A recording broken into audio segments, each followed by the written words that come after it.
Sa Hamamatsu, Japan naman tayo. Nandun si kapatid na June Gundayaw kasama natin mga panauhin. Go ahead, Japan, please. Kapatid Daniel, kapatid Nelly, narito po ang isa sa aking mga kapatid na Marilyn Rafael. Siya po ay isang Katoliko. Narito po siya. Magandang gabi po, Brad Ellie, sa mga nanonood at nakikinig. Magandang gabi sa inyo. May tatanong lang po ako sana. Bakit, ano ba yan? Bakit ang mga ibang tao ay hindi kontento sa isang relihiyon? Yun lang po.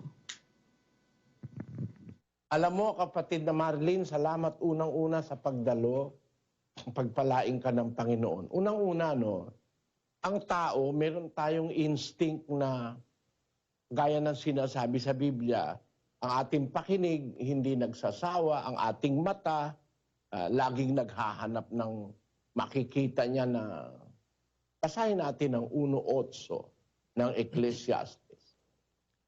Lahat ng mga bagay ay puspos ng pag-aalapaap, hindi maisasaysay ng tao.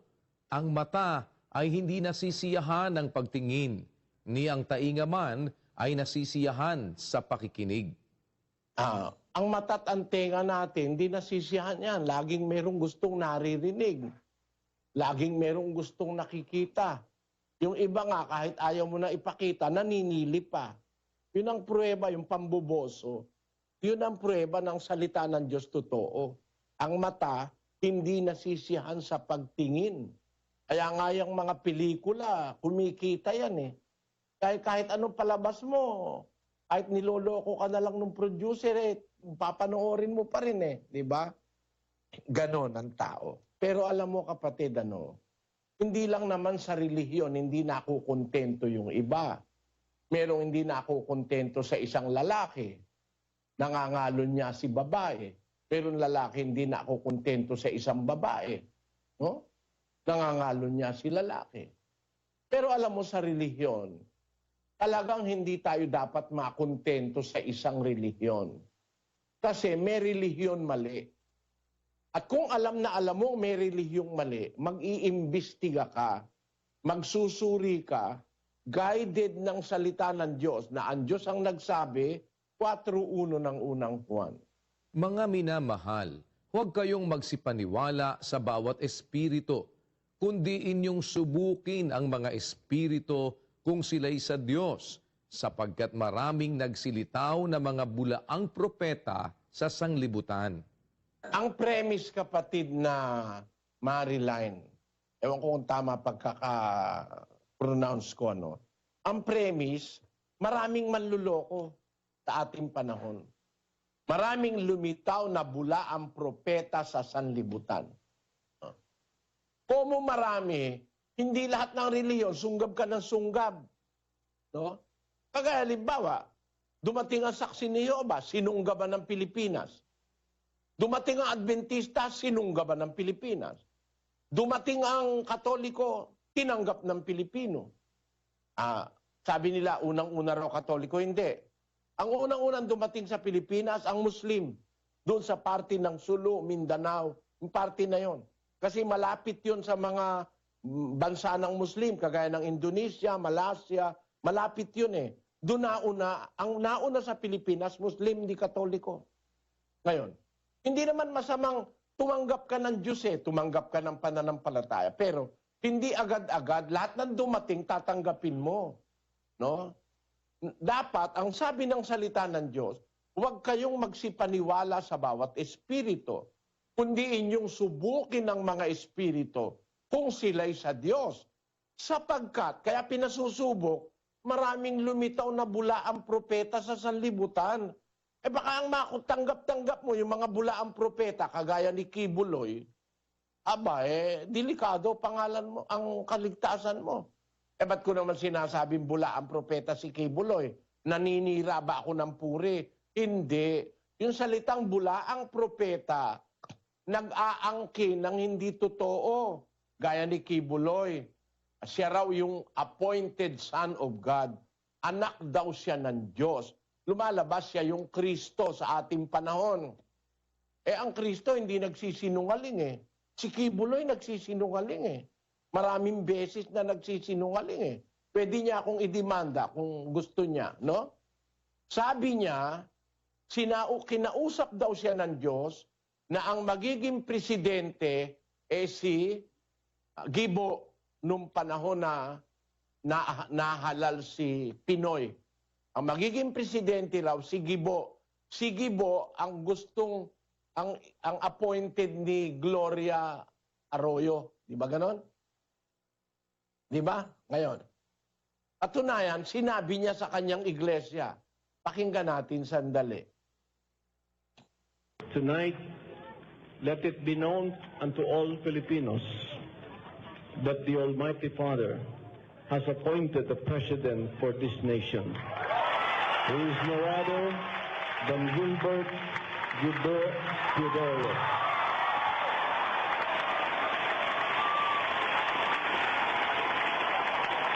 Ginagamit niya pa yung pangalan ng Almighty Father eh.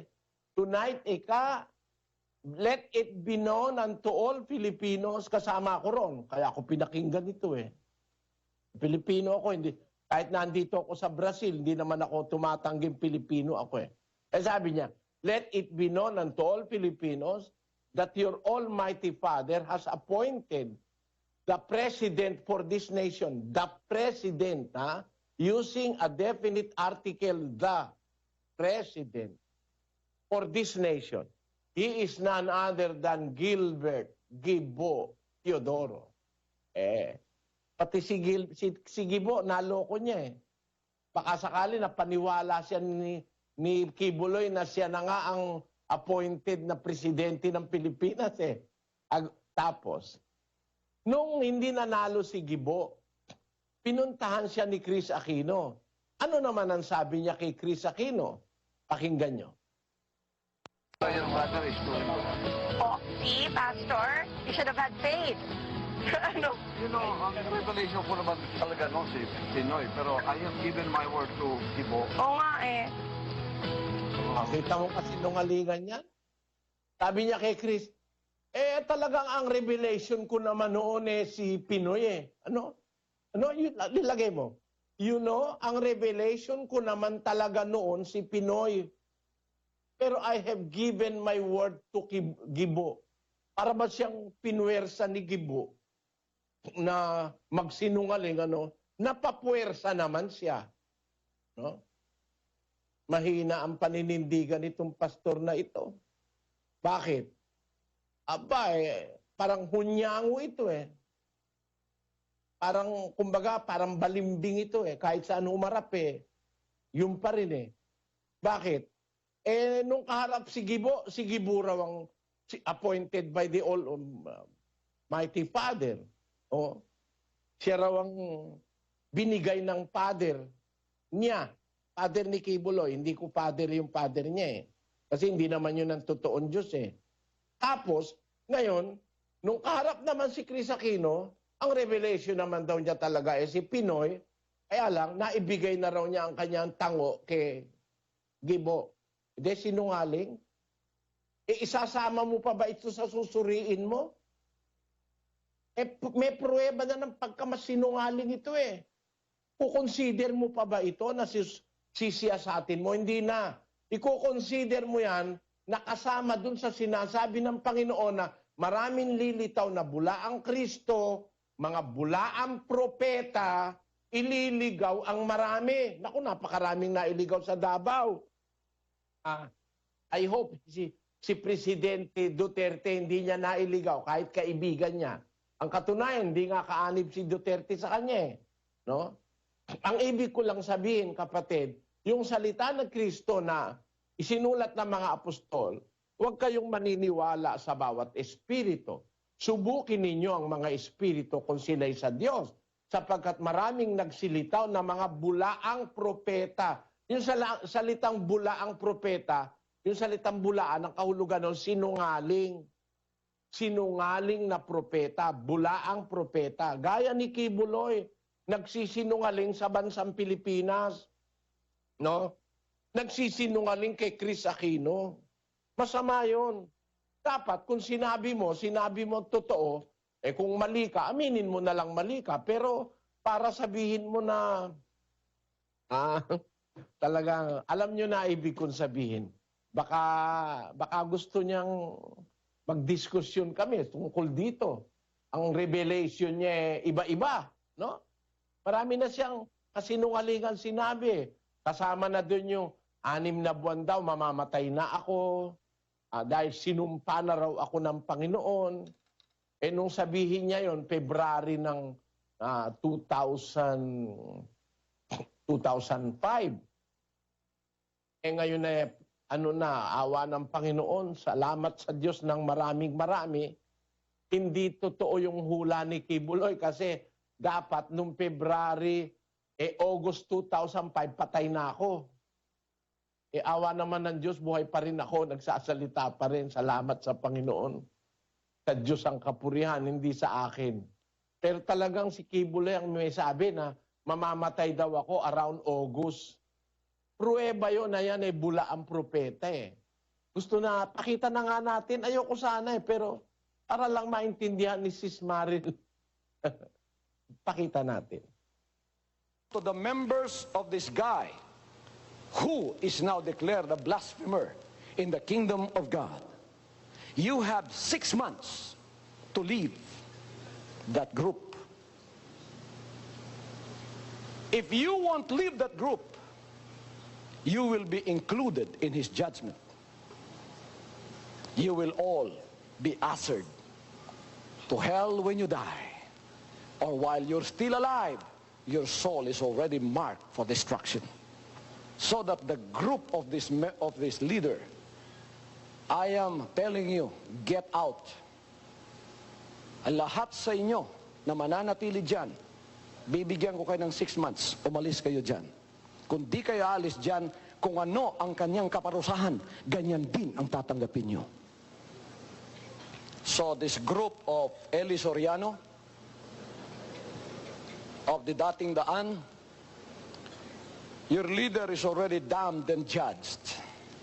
Because it is not our fault, it is his fault. Because last night, a revelation came to me. He is declared here and there in the kingdom of heaven and in the kingdom of heaven on earth that this guy has crossed the point of no return.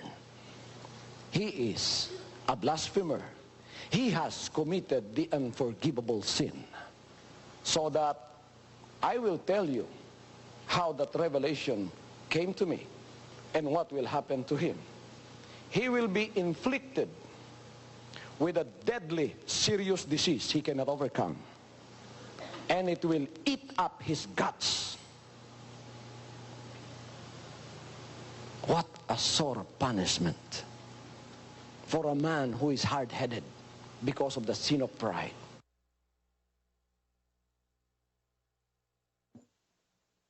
Magkakasakit daw ako ng matinding sakit at kung hindi raw aalis yung mga miyembro within 6 months, kung ano raw nang mangyayari sa akin, mangyayari din sa mga miyembro.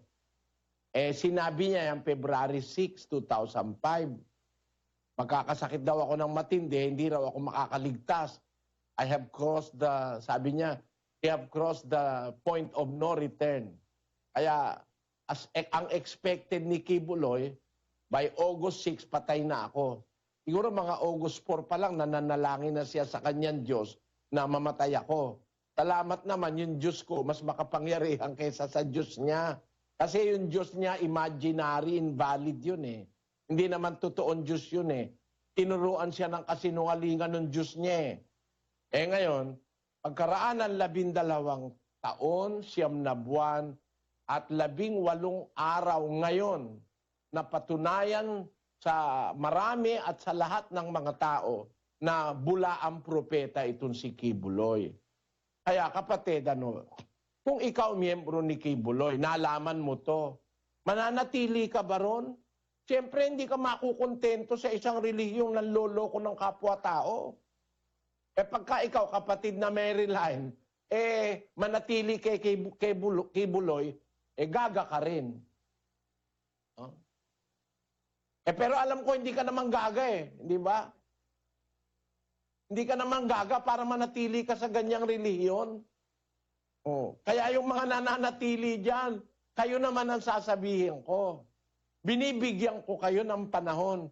Hindi 6 months. Hanggang paghuhukom, bago man lang sana dumating ang Panginoong Jesus, layasan nyo na yan si Kibuloy. Dahil niloloko lang kayo niyan. Nagsasalita lang yan ng kasinungalingan. Baka may miyembro ni Kibuloy, ibalita nyo sa kanya.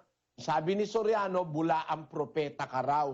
Marami ng pruweba na ikaw ay nagsisinungaling. Hindi ka nagsasabi ng totoo. Dinadahilan mo pa ang pangalan ng ama mo. No? Ngayon, ang masasabi ko kapatid, sa Biblia rin, merong hindi nakontento sa kanyang relihiyon. Alam mo kung sino? Basahin natin ang Galacia 1:13.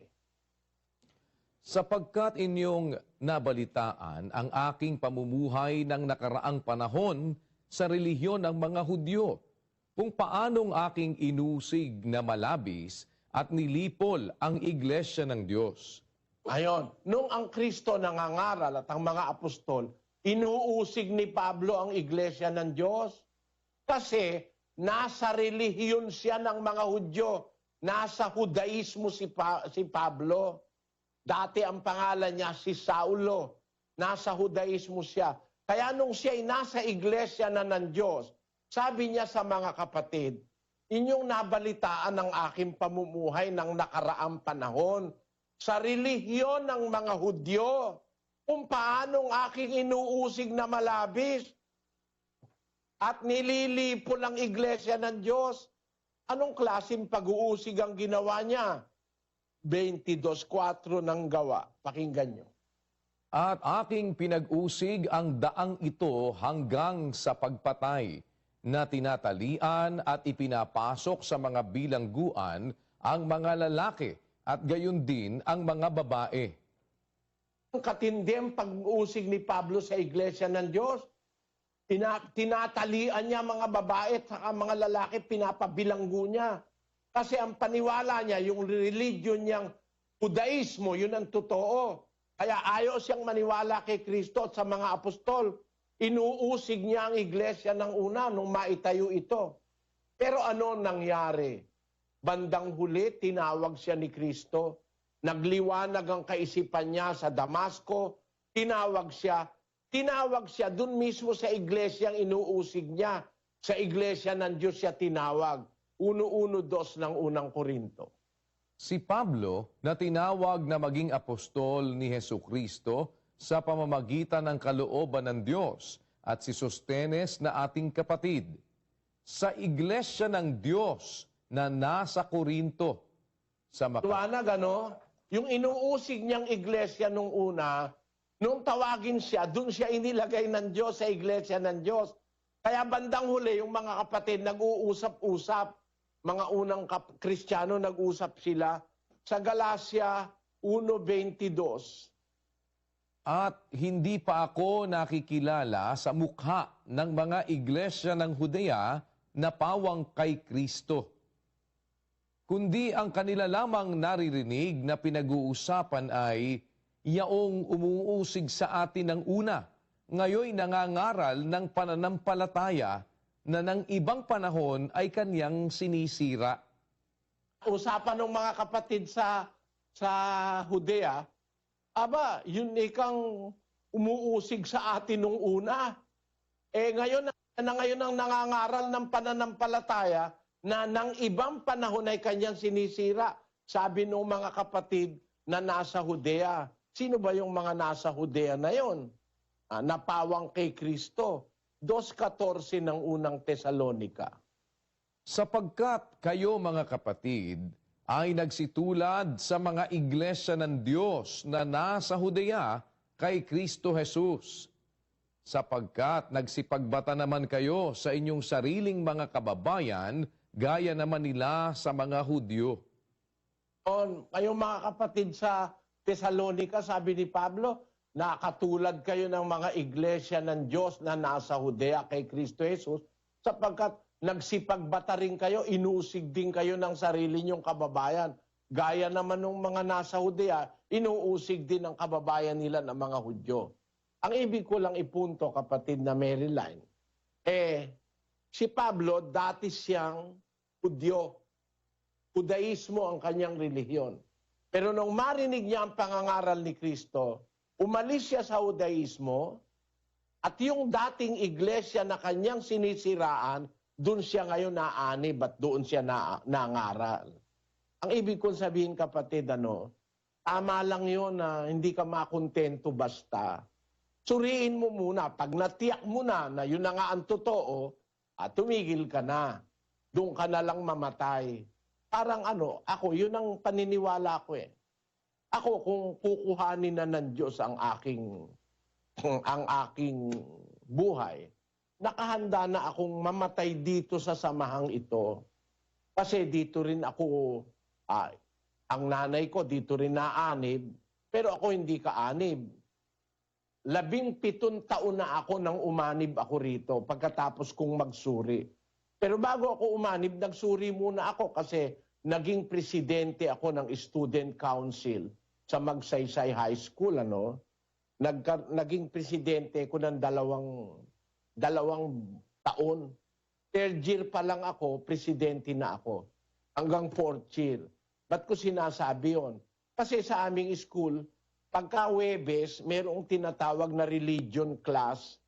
Lahat ng mga protestante, lahat ng mga saksi ni Jehovah, lahat ng ibang relihiyon, pinapalabas nung pare kasi may paring nagtuturo ng aral katoliko.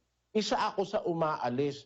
Bagaman hindi ako kaanib sa iglesia ng Diyos na kinaaniban ng nanay ko at tatay ko, hindi ko kinukonsider ang sarili ko na katoliko, kaya lumalabas ako.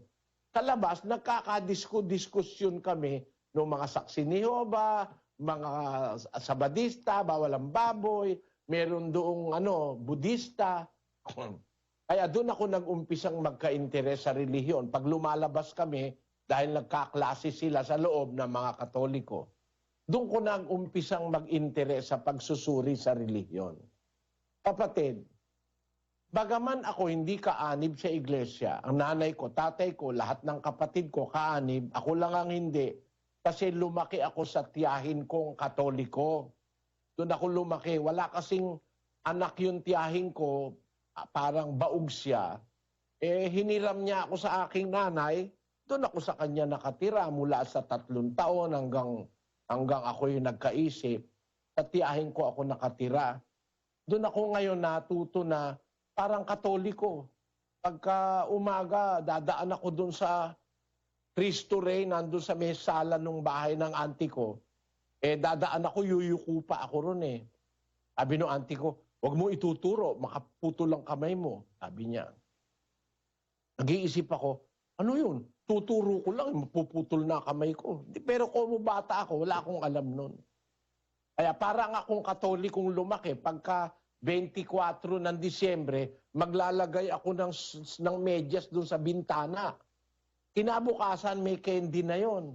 Akala ko ang naglagay si Santa Claus. Yung pala tiyuhin ko naglalagay. Ganon ang nangyari. Pero nung ako'y magkaisip, kapatid na Maryline, nag-isip ako, sumama ako sa tatay ko sa pagkakatipo. Nakita ko na yung kanilang sinasamahan totoo. Bago ako nagpabautismo, nakapagsuri ako sa iba-ibang relihiyon. Yun ang ibig kong sabihin. Hindi ka dapat makontento sa isang relihiyon kung hindi mo natitiyak na yan na nga ang totoo. Kagaya ngayon, halimbawa, Katoliko ka. Hindi ko naman inaatake relihiyon mo. Pero maraming aral ang Katoliko wala sa Biblia. Gaya nung purgatorio, gaya nung limbo na kailangan ng bata binyagan, samantalang pagkapanganak pa lang bibinyagan na mga ilang buwan dahil pupunta raw sa limbo. Pag hindi nabinyagan, di makakapunta sa langit yung bata. Pagka yun daw bata ay namatay, hindi pupunta sa langit dahil pupunta sa limbo. Kamakailan lang yung Papang Aliman, si Papa Papa Benedicto XVI, i-declare niya, hindi totoong may limbo. Basahin natin sandali, Sis Luz. Opo, ito po ay nandyan sa pahayagang Metro noong Thursday, October 5, 2006 issue. Limbo does not exist, says Pope. All new view. The Pope opposes the idea of limbo. Pope Benedict XVI will tomorrow announce he is scrapping the centuries-old Roman Catholic concept of limbo. According to church teachings, limbo is home to the souls of children who die without being baptized. It is a state between heaven and hell. But the Pope will instead say that unbaptized children go to heaven. The move follows a meeting at the Vatican this week of 30 senior church figures who are part of the powerful International Theological Commission. Pope Benedict has long opposed the idea of limbo, despite it being part of Catholic thought since the Middle Ages. He revealed his views in 1984 when he was Cardinal Joseph Ratzinger. It is linked to the cause of original sin, he said then. But many babies die because they are victims. The new doctrine... Inalis ni Papa Benedicto XVI ang doktrina ng limbo na pinapaniwalaan naman ng mahigit sa 260 papang nakaraan. Kaya kung totoo ang sinasabi ni Papa Benedicto, lahat ng papa sa Roma na nakaraan, puro mali. Kung mali naman si Papa Benedicto XVI, ang tama yung lahat ng nakaraang papa, lalabas, bakit naman pumayag yung konseho ng mga powerful theologian sa Iglesia Katolika? Ba't inalis? Ba't pumayag alisin? Ibig sabihin, naintindihan nila ang punto ni Papa Benedicto nung International Theological Commission, kaya sila pumayag na alisin ang limbo. Kaya lang hindi binalita sa Pilipinas yan. Kasi ang mga TV station sa atin, pag-aari ng Katoliko Pag makakasira sa Katoliko, hindi nila binabalita. Agaya ng mga malalaking sa ating Pilipinas, malalaking network. Pero pagka makakasira kay Brother Eli, kahit hindi totoo, binabalita nila Ganon. Atat na atat silang magbalita pag ako Pero pagka ang mali sila, hindi nila binabalita. Yun makikita mo kung anong ang diwa ng mga network dyan sa Pilipinas Kahit na yun lang nagsabunutan sa kanto, binabalita ng ABS-CBN, GMA News, binabalita yan Yung nagsabunutan sa kanto, naghingutuhan, binabalita nila. Pero yung mga balitang maganda at pakikinabangan ng tao, hindi nila binabalita. Kasi wala yatang kita ron Diba ganon? Yun na ibig ko sabihin. Kaya alam mo kapatid na nagtatanong, sana naunawaan mo, huwag ka magagalit. Dapat magsuri ka rin. Huwag kang makontento sa Katoliko kasi may mga aral yan na wala sa Biblia. Ang saksi ko, si Papa Benedicto. Saksi ko siya na may mga itinuturo, yung mga nakaraan, lahat ng papa, mali. Mali. Ngayon nga marami na siyang itinuturo na iba sa lahat ng mga papa May balak pa nga yata raw, sabi ng balita sa akin sa Vatican, na baka payagang maging pari na ang babae. Yan, talagang ganun. Kasi pagka hindi ka magbabatay sa Biblia, ang aral mo topsy-turvy, hindi nakapirme. Ang tunay na relihiyon, ang aral ay kung ibabatay sa Biblia, laging yun ang totoo, laging yun. Hindi pwedeng maiba kasi nakasulat yung Biblia Mula pa bago lumitaw ang Katolisismo, bago lumitaw ang Protestantismo, bago lumitaw ang lahat ng iglesia ngayon, nakasulat na ang Biblia. At sa Biblia may isang iglesyang itinuturo, ang iglesia ng Diyos o ang Church of God. 20:28 ng gawa. Basahin natin kapatid na Daniel. Ingatan ninyo ang inyong sarili at ang buong kawan na sa kanila'y ginawa kayo ng Espiritu Santo na mga obispo upang pakanin ninyo ang iglesia ng Diyos na binili niya ng kanyang sariling dugo. Ayon, ang iglesia ng Diyos ang binili ng sariling dugo ng Panginoong Kristo. Merong mga Pilipino, sabi ba naman, paano yan ang opisyal ba na pangalan ng iglesia yan? Bakit hindi naman ika-capital letter? Kung capital letter ang gusto mo, basahin natin sa 2 Korinto 1:1. Si Pablo, na apostol ni Kristo Jesus sa pamamagitan ng kalooban ng Diyos, at si Timoteo, na ating kapatid sa iglesia ng Diyos na nasa Korinto. Yan, capital letter na yung iglesia ng Diyos, no? Pero hindi yun ang batayan natin. Bakit? Sa Hebreo, walang capital letter. Hindi sila gumagamit ng capital letters. Pakibasa mo ito, kapatid na Luz. There are 22 letters of the Hebrew alphabet, with 5 letters having additional final forms when they appear at the end of a word. There are no capital letters in Hebrew. Kaya yung Hebrew manuscript, yung totoong Hebrew manuscript, walang capital letters doon. Hindi sila nagka-capital. Kailan lang naman na-imbento yung capital letters nung ma-imbento yung grammar. Wala pa namang na-iimbentong grammar yung rules of grammar nung punctuation marks, etc., etc. Kailan lang yan? Nung panahon sinusulat ang Biblia, walang rule of grammar. Kaya hindi mahalaga kung capital kung hindi. Ang nasa Biblia, iglesia ng Diyos. Ngayon, sa Grego naman, wala namang small. Kung isulat nila nung nakaraan, yung tinatawag na Greek, ay puro naman capital. Walang, parang pwede mong puro capital, wala namang small letter. Di ba? Asa na yon? Pakita mo nga sa tinan niyo ito, may capital ba, mayroon bang small dito? Greek Westcott. Yan Greek yan. Asan ang capital? Wala ring wala ring ganun Basahin natin. Paulos Apostolos Christo Iesu, dia telematos Theo, kay Timoteos, o adelpos te ecclesia, to Theo Theose, en Corinto, suntois, agiois, pasintois osen, en ole te akaya. Tamo? Basahin natin sa Ingles, kapatid na Daniel. Paul, an apostle of Jesus Christ by the will of God, and Timothy, our brother, and to the church of God which is at Corinth, with all the saints which are in all Achaia.